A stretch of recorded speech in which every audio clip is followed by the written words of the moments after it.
welcome to Street Folktales. The rains came late that year, and with them came whispers. They fell lightly at first, kissing the parched earth of Yumuo with a tenderness that felt almost like an apology. The villagers stood in silence, watching as the skies cracked open after months of merciless heat. Crops that had wilted like forgotten dreams lifted their heads in cautious hope. But amidst the celebration of rebirth, there were murmurs, low, uncertain, and carried from ear to ear like forbidden prayers. It began with a name, one not spoken in many seasons. Amoka. Once the son-daughter of the land, the girl with eyes that mirrored the calm of the great river and the quiet strength of the Iroko tree. They used to say she was born under a rare eclipse, when the moon wept over the sun, and the earth held its breath. The midwives had been unsure what to call her, until the oldest among them whispered, Amoka, one who is beautiful and complete. It fit, though none could have known how much beauty and completeness could also carry sorrow.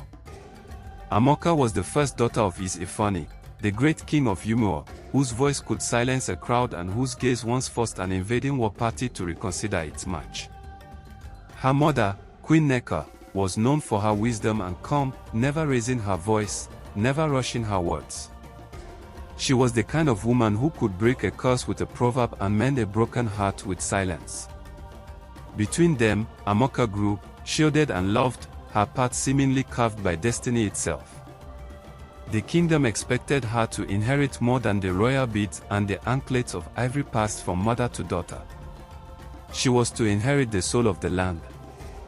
From an early age, she walked with a kind of gravity that defied her years.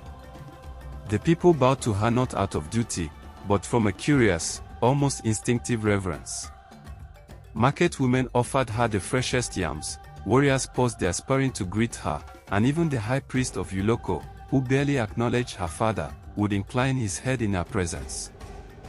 But fate, as always, has a way of twisting what seems certain. It began with a prophecy. One harmattan morning, when the air was dry and sharp enough to cut through skin, a strange man arrived at the palace.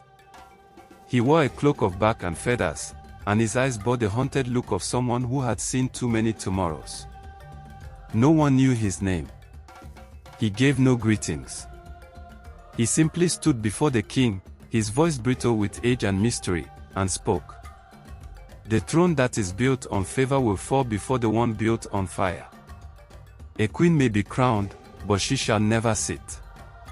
Her name will be spoken only in regret. Then he turned and left. Just like that. Many dismissed him as a madman, a wanderer with too much sun in his brain. But Queen Neko's face lost color that day. She retired to her quarters for weeks, emerging only when her hair had begun to silver at the temples. And Amoka, who had stood behind a pillar and heard every word, began to dream of fire.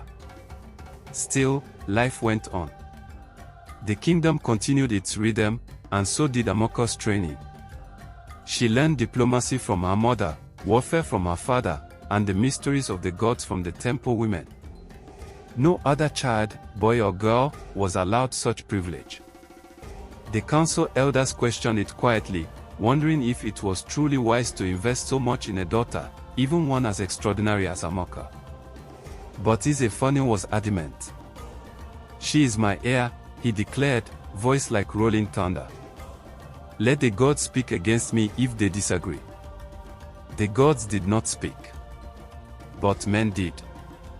And their whispers grew louder with each passing year. Amoka turned 16 the year the whispers became louder than the drums. The transition from girl to woman came suddenly. Her eyes, once full of childlike curiosity, now carried the knowing of one who had tasted silence too deeply. She still walked the palace grounds with the grace of a breeze, but those close enough noticed the tension in her shoulders, the way her laughter paused mid-breath. Something unseen but sharp hovered around her, like the edge of a blade hidden beneath silk. Her father noticed it too. He summoned her to his private chambers one night, dismissing even his most trusted guards. The room was lit with oil lamps that cast dancing shadows on the walls, their light too gentle to pierce the weight of what hung between them. "You hear what they say," he said, not as a question but a fact. "That you are not meant to row. That your birth is a sign." Amoka said nothing. She stood tall, her back straight, eyes steady on his. "I do not care for omens," the king continued. "Nor do I fear them. But men do. And men make kingdoms. I was born for this," she said, her voice calm. "You said so yourself." "I did," he replied. "And I believe it still. But belief is a fire that must be fed. And you, Amoka, must decide what you are willing to burn." He rose then and placed in her hand a dagger, not ornate, not ceremonial, just steel and leather, practical and sharp. "When the time comes," he said, "this will speak for you louder than 1,000 words." The days that followed were drenched in tension. Delegations from neighboring lands came bearing gifts and offers, some of gold, others of marriage. Many saw Amoka as a rare jewel in a setting of stone. Princes tried to woo her with promises of joint thrones, warriors bragged of their conquest in the hopes she'd be impressed. But she remained unmoved, her heart somewhere between the weight of legacy and the uncertainty of prophecy. Then came Obinna. He wasn't a prince. He wasn't even noble. A captain in the king's army, yes, but of no known lineage. His mother was a midwife. His father, a goat herder. Yet, he carried himself like one born into greatness. He had a presence that didn't seek attention, it commanded it. When he walked into the palace grounds, people turned. Not because of what he wore, but because of the way the air seemed to shift around him. Amoka noticed him the first time she saw him training in the early hours, bare-chested, breath rising in clouds as he struck at invisible enemies with his spear. She told herself he was just another soldier, another name in the endless list of those who would serve the throne. But her eyes returned to him again.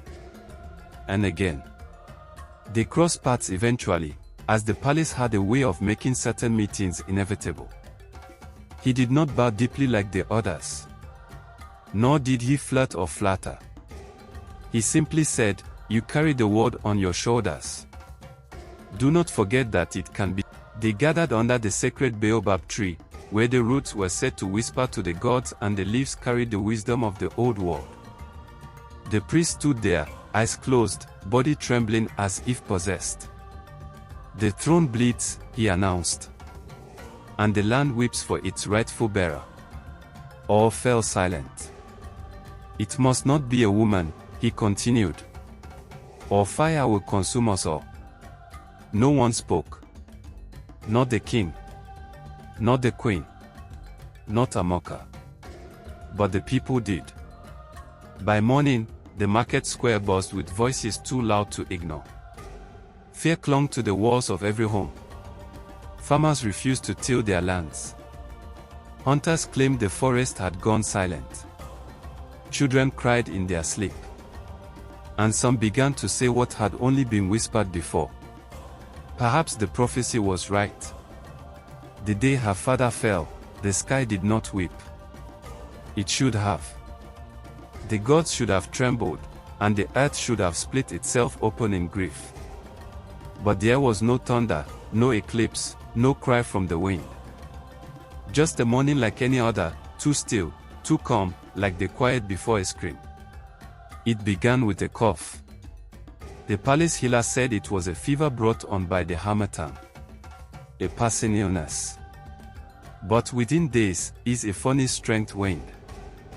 The man who once lifted shield with one hand and spoke with the weight of generations began to struggle to rise from his own bed. His voice faded into a rasp, and his breath became a struggle, a cruel mimicry of his power.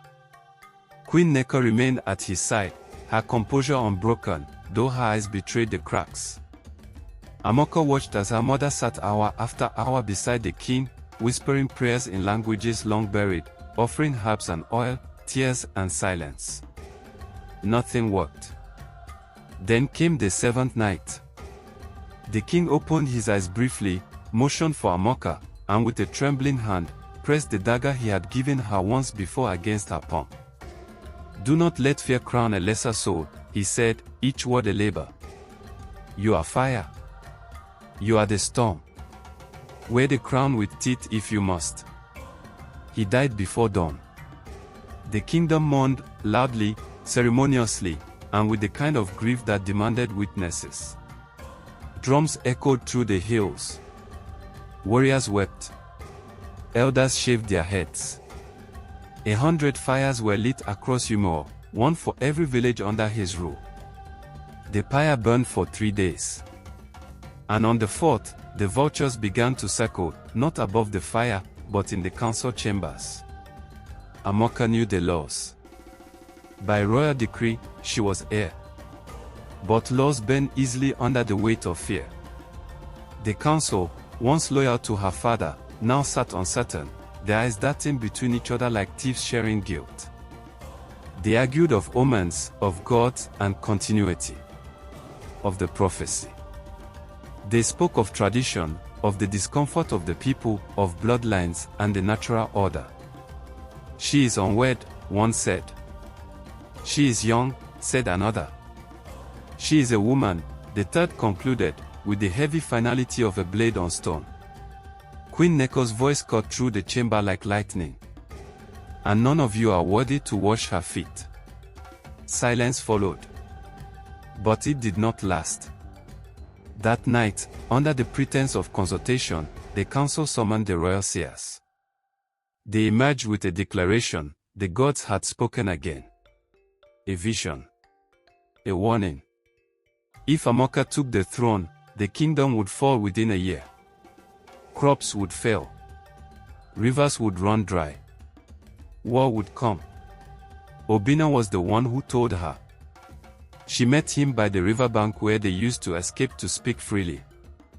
He arrived in silence, the moon catching the edge of his blade as he knelt before her. "They are preparing a vote," he said, voice low. "The elders. The military. Even the outer villages. They are calling for your cousin, Uza." Amoko's blood turned to ice. Uza, son of her father's younger brother, had long coveted power. While Amoka was being trained in diplomacy and command, Uza was building alliances in the shadows, generous at festivals, humble in public, always quick to offer support but never quite showing his full hand. He smiled too easily. And people trusted those who smiled. "They'll call it tradition," Obina said. "Say it is for stability. Peace. And will you support it?" Amoka asked, voice barely above a whisper. Obina looked up then, and something ancient passed between them, hope, heart, something older than either of them could name. "I serve the crown," he said carefully.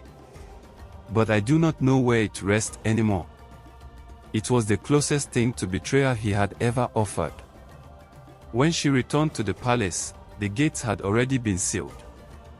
They said it was to protect her. To shield her from those who might do her harm. But the guards no longer bowed. The maidens no longer looked her in the eye.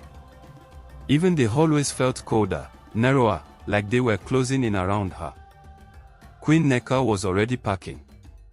"You must leave tonight," she said, tying bundles with practiced hands. "Go west. To the mountains. There are those who still remember who you are." "I will not run," Amoka snapped. "You are not running," her mother replied. "You are waiting. A queen who rules too soon is often buried with her crown." Amoka stood, torn between fire and duty, between rage and reason. "But if I leave, they win." "No," Queen Neka said, placing a hand on her daughter's cheek. "They win if you stay and let them crush your spirit. You were born for more than a throne that trembles at the feet of cowards." That night, dressed as a servant, Amoka slipped into the darkness. The palace gates were left behind, the stone towers disappearing into the trees as the road curved into the unknown. She did not look back. But in her hand, wrapped in cloth and memory, she carried the dagger. The throne was no longer hers. But her story was just beginning.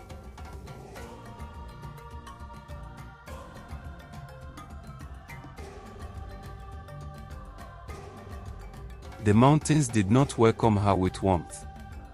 The path to them was lined with thorns and silence. No guards. No servants. No drums to herald her arrival. Just dust, wind, and the ache of every step taken away from everything she once knew. Amoka had never walked that far in her life. The daughter of royalty had once been shielded from the raw bite of the world. But now, even the trees seemed to watch her with suspicion.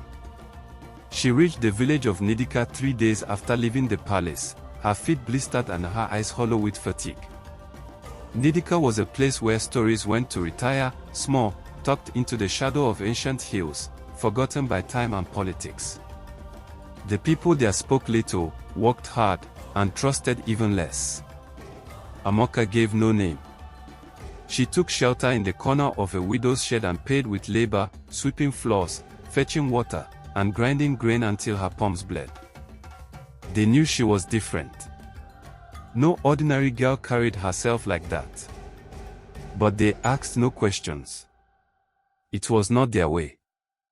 She listened more than she spoke.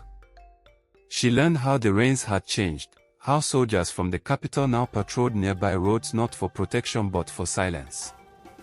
User had been crowned, not as king, but as custodian of the realm, a new title invented to soothe the wound left by tradition's betrayal.